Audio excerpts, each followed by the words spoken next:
আচ্ছা, আমরা নেক্সট যদি মানে করি তাহলে আমাদের এখন করতে হবে কম্বিনেশন অফ রেজিস্ট্যান্স, তার মানে রোধের সমবায়।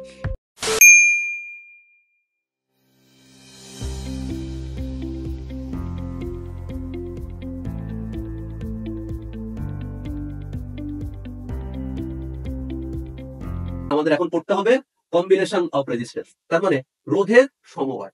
রোধের সমবায় মানে হচ্ছে, যেরকম আপনারা যদি কোনো সমাবেশের কথা ভাবেন তাহলে আপনারা সবাই জানেন যে অনেক মানুষ, অনেক ধর্মের মানুষ, অনেক আকৃতির মানুষ, অনেক রঙের মানুষ সেই সমাবেশে একত্রে অংশগ্রহণ করে, তখন আমরা তাকে বলি সমাবেশ। আবার যদি আমরা রোধের ক্ষেত্রে বলি, তাহলে কোনো কাজে বা ভিন্ন ভিন্ন দরকারে আমাদের অনেক রোধ ইউজ করতে হয় একসাথে। তো যখন আমরা কোনো একটা কাজের জন্য অনেকগুলো রোধ ব্যবহার করি, করে যদি একটা বর্তনী বানাই, তখন আমরা তাকে বলি হচ্ছে রোধের সমবায় বা রোধের সন্নিবেশ। ভিন্ন ভিন্ন মানের রোধ হতে পারে, একই মানের রোধ হতে পারে। যদি অনেকগুলো রোধ আমরা বিভিন্ন কাজে একত্রে ইউজ করি, তাহলে একত্রে ওই রোধগুলোকে আমরা বলি হচ্ছে রোধের সন্নিবেশ বা সমবায়। তার মানে একের অধিক, তার মানে দুই বা ততোধিক, তার মানে এন সংখ্যক রেজিস্ট্যান্স আমরা ইউজ করতে পারি। আমি কি বলতে পারছি? সংজ্ঞাটা হচ্ছে এরকম যে বিভিন্ন প্রয়োজনে একাধিক রোধকে একত্রে ব্যবহারের যে সিস্টেম, সেটাকে আমরা বলি হচ্ছে রোধের সমবায়। মনে থাকবে? তার মানে সেখানে অসংখ্য রোধ একত্রে ইউজ হবে। এরপর সাধারণত রোধের সমবায় তিন ধরনের হয়। রোধের সমবায় সাধারণত কয় ধরনের হয়? তিন ধরনের। মানে আমাদের এসএসসি লেভেলে আমরা তো তিন ধরনের সমবায় পড়বো। এক নাম্বার হচ্ছে সিরিজ কম্বিনেশন। সিরিজ কম্বিনেশনকে যদি আমরা বাংলায় বলি তাহলে তাকে বলি হচ্ছে শ্রেণী সমবায় বা অনুক্রমিক সমবায়। মনে থাকবে? তাহলে প্রথমে আমরা শিখলাম হচ্ছে সিরিজ। এখন সিরিজ সমবায়টা কেমন এটা আমরা ব্যাখ্যা করবো একটু পরে। আমি এখন একটা উদাহরণ দিয়ে রাখি।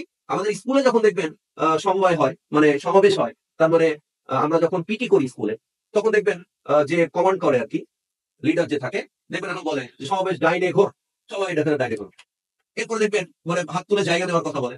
তো যখন আমরা এরকম হাত তুলে জায়গা নেই, তো দেখবেন আমাদের এক হাত আমাদের আরেকজন ফ্রেন্ডের কাঁধের সাথে মানে টাচ থাকে, আবার ওই ফ্রেন্ডের আরেক হাত ওর পাশের ফ্রেন্ডের কাঁধের সাথে একটা। তার মানে এখন পর পর একজনের সাথে আরেকজনের সংযোগ থাকে। এই ধরনের সংযোগকে আমরা বলি তারা মানে যেরকম ভাবে দাঁড়িয়েছে, রোধগুলোকেও যদি আমরা এরকম পরপর সাজাই, তখন আমরা তাদেরকে বলি হচ্ছে অনুক্রমিক বা সিরিজ সংযোগ বা শ্রেণী সংযোগ। বুঝতে পারছি? পরপর সংযোগ। ওকে, আমরা একটু পরেই একদম প্র্যাকটিক্যালি এটা বোঝার চেষ্টা করব। এরপরে আমাদের যেটা আছে সেটা হচ্ছে প্যারালাল কম্বিনেশন, সমান্তরাল কম্বিনেশন।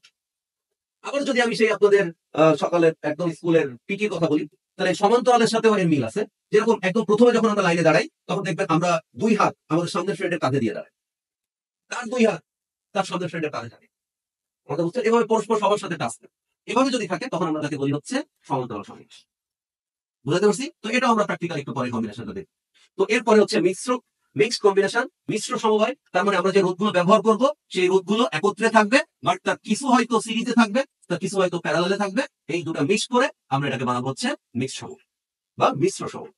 তাই সিরিজ, প্যারালাল এবং মিক্সড, এই তিন ধরনের রেজিস্ট্যান্স আমরা এখানে সলভ করার চেষ্টা করব।